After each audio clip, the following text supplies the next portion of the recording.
গৰমতে ইমান চুলিবোৰ সৰিছে আৰু দুদিনমান গৰম পালে চাগে টকলাই হৈ যাম। সেয়েহে ভয়তে মই গৈ পালোঁগৈ দৌৰি পাৰ্লাৰখনলৈ। পাৰ্লাৰখনত গৈ বাইদেউজনীক সুধিলোঁ যে ইমান চুলি সৰিছে কি কৰোঁ। বাইদেউজনীয়ে ক'লে যে তুমি একো কৰিব নালাগে, চিকেন খোৱা। সেয়েহে মই চিকেন লৈ আনিলোঁ। আজি খাম বইল চিকেন। ব'লক আমি বইল চিকেন বনাওঁ।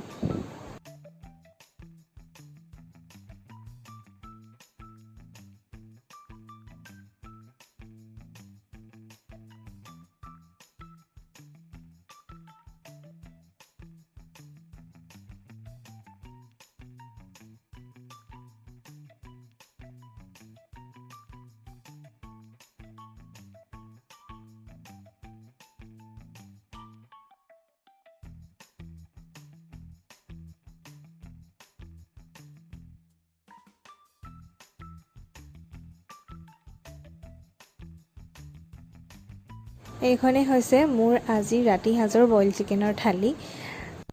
ৰ'ব এতিয়া মই খাই টেষ্ট কৰি ক'ম কেনেকুৱা হৈছে। খাবলৈ কিন্তু বহুত টেষ্টি হৈছে গাইজ। আপোনালোকেও এনেকৈ বনাই খাব। মোৰ ভিডিঅ'বোৰ যদি ভাল লাগে লাইক কৰিবলৈ নাপাহৰিব। চ' আজিলৈ বাই।